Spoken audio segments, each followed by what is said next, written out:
नमस्ते एवरीवन। मैं आपको अपनी पहले की वीडियोज़ में बता चुकी हूँ कि मैंने अध्यात्म के क्षेत्र में कैसे प्रवेश किया, मैंने किन-किन लोगों के लेक्चर सुने और कौन-कौन सी किताबें पढ़ी और किताबों के ज्ञान के द्वारा और मोटिवेशनल स्पीकर और स्पिरिचुअल टीचर्स के लेक्चर्स के ज्ञान के द्वारा मेरी जिज्ञासा दिन पर दिन बढ़ती गई। आज मैं आपको गौर गोपाल दास जी के बारे में और आचार्य श्री योगेश जी के बारे में बताना चाहती हूँ कि मैंने उनके लेक्चर्स को सुना और सुनकर मैंने क्या बातें जानी, वो मैं आपको आज बताऊंगी। जब मैं यूट्यूब पे सर्च कर रही थी तो मुझे गौर गोपाल दास जी के बारे में पता लगा। गौर गोपाल दास जी के लेक्चर की खास विशेषता है कि वो अपने लेक्चर में स्टोरी बताते हैं और स्टोरी बताकर उस बात को कंक्लूड करते हैं। उनके बोलने का स्टाइल कंप्लीटली डिफरेंट है। मेरे पास उनकी एक बुक है, लाइफ अमेजिंग सीक्रेट्स। इसके बैक साइड में लिखा हुआ है, stop growing through life, start growing through life. I like this line. और रिसेंटली मैंने उनके आई थिंक 6-7 महीने पहले एक लेक्चर सुना था, उसमें उन्होंने बोला था choose one. Then I was thinking कि मैं तो सारे भगवान की पूजा करती हूँ, तो मैं किसी एक भगवान को कैसे चूज करूँ। अब मेरी बचपन से आदत है कि मैं सारे भगवान को पूजा करती हूँ, तो अब मेरे लिए बहुत डिफिकल्ट है कि मैं किसी एक भगवान को चूज करूँ। मैं भगवान कृष्ण को चूज करूँ कि भगवान शंकर को चूज करूँ या भगवान विष्णु को चूज करूँ। तो मेरा ये मानना है कि ईश्वर एक है, ईश्वर के विभिन्न रूप हैं और there is a physical separation, spiritually all are one. तो मैं इसी बात को फॉलो करती हूँ, ये मेरे ग्रैंड मास्टर ने मुझे बताया है और उनकी बुक में ये लिखा हुआ है। तो मैं बचपन से शंकर भगवान जी की पूजा कर रही हूँ और पार्वती माता, दुर्गा माता की मैं विशेष पूजा करती हूँ और मैं साथ में सभी भगवान का ध्यान और पूजा करती हूँ। तो मेरे लिए बहुत मुश्किल है एक भगवान को चूज करना।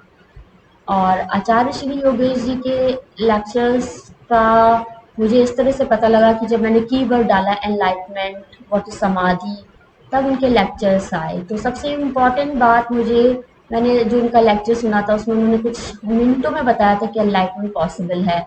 शायद उन्होंने कुछ 28 मिनट्स के बारे में कहा था।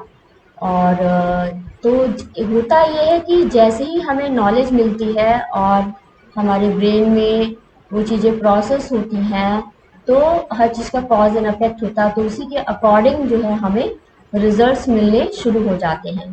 तो मैं रेगुलरली ट्विन हार्ट मेडिटेशन करती थी।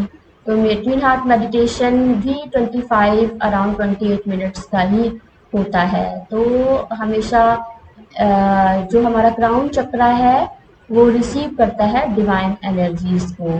तो आपको जब मेडिटेशन आप करते हैं तो आपके यहाँ टॉप पे कुछ सेंसेशंस होते हैं, तो ये आपको इंडिकेट करता है। ये बहुत डिफिकल्ट है सेंसेशन होना, जब आप रेगुलर प्रैक्टिस में आते हैं तब आपको कुछ सेंसेशन जो है आपको महसूस होगा। तो वह सेंसेशन आपको बताता है कि you are ready for receiving the divine energies or the divine healing energies.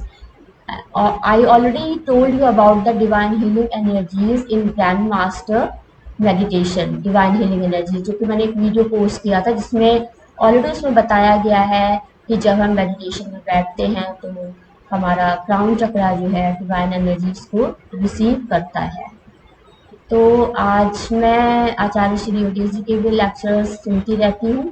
उनके लेक्चर्स रेगुलरली तो नहीं होते हैं, मंथली या बहुत ही मुझे मतलब बहुत रेयर मुझे उनके नोटिफिकेशंस मिलते हैं, तो मैं उनको सुनती हूँ। और मैंने उनके पहले के लेक्चर्स काफ़ी सुने हैं, सटल एनर्जीज के बारे में, एनलाइटमेंट के बारे में। तो मुझे काफ़ी जानने की जिज्ञासा थी कि समाधि क्या है, एनलाइटमेंट क्या है, तो मुझे उनके द्वारा ये ज्ञान प्राप्त हुआ। तो आज मैं फिर से गौर गोपाल दास जी का धन्यवाद करती हूँ, आचार्य श्री योगेश जी का धन्यवाद करती हूँ कि उनके चैनल और उनके लेक्चर्स के थ्रू मुझे ये सारी नॉलेज मिली। मैं यहाँ पे एक बात ये कहना चाहती हूँ कि यदि आपके अंदर जानने की इच्छा है तो आपको कहीं ना कहीं से नॉलेज मिल ही जाएगी। मैं घर का काम करते करते ही मैं सारी चीज़ें सुन रही थी, समझ रही थी। तो जब when you are looking for something तो you will get the information by any means, चाहे आप व्हाट्सएप के मैसेज पढ़ लीजिए, चाहे आप न्यूज़पेपर पढ़ लीजिए, या किसी बुक के पढ़ लीजिए, या कोई भी ज्ञानवर्धक बातों से रिलेटेड किसी भी चीज को आप पढ़िए। तो when you put any question in your mind you will get answer by any means. क्योंकि यदि आपकी इंटेंशन है, आपके अंदर उस चीज को जानने की इच्छा है और आप उस ईश्वर को मानते हैं, तो वो ईश्वर आपको कहीं ना कहीं से सारा अरेंजमेंट भगवान कर देते हैं। तो मुझे जैसे होता है पढ़ने की बहुत अभिलाषा है, बहुत ही जिज्ञासा है, तो मुझे कहीं ना कहीं से नॉलेज मिल ही जाती है। अब नहीं पता है किताबों के बारे में, कौन सी किताब खरीदे, नहीं पता है, तो कहीं ना कुछ अरेंजमेंट हो ही जाता है, कोई दे देता है बुक, या कहीं गए तो किसी के बारे में पता लगा। मैं आपको एक बात बताना चाहती हूँ। एक बार मैं डॉक्टर के यहाँ गई थी, तो मैं वहाँ वेटिंग रूम में वेट कर रही थी, तो वहाँ पे बुक्स का एक कॉर्नर था, तो मैं बैठी हुई थी और मेरी आदत है कि मेरी नज़र किताबों पे ज़रूर पड़ती है, मैं उसके टाइटल्स पढ़ती रहती हूँ। वहाँ पे मुझे स्वामी विवेकानंद की एक बुक मिली।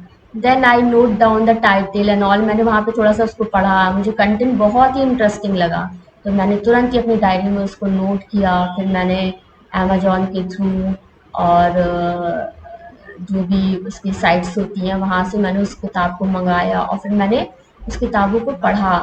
मैं आपसे सिर्फ ये बताना चाहती हूँ कि हम कितना कुछ पढ़ते हैं, लेकिन जो आपकी आत्मा है, जो आपकी अंतरात्मा है, उसको जो चाहिए, वो जो सुनना चाहती है, जो देखना चाहती है, जो समझना चाहती है, वही हमारे माइंड में जाएगा। अब जैसे हम बहुत सारी चीजें, बहुत से टॉपिक्स पढ़ रहे हैं, तो किसी को कोई टॉपिक अच्छा लगेगा, किसी को कोई भी टॉपिक अच्छा लगेगा, और किसी का ध्यान कहीं और जाएगा। जब मैं ग्रैंड मास्टर का प्राणिक हीलिंग कोर्स कर रही थी, एराटिक योगा कोर्स मैंने किया, तो मैं किताबें पढ़ती थी, तो मेरा ध्यान हमेशा समाधि, महासमाधि, व्हाट इज महासमाधि, समाधि क्या है, एनलाइटमेंट क्या है, मेरा ध्यान यहाँ जाता था।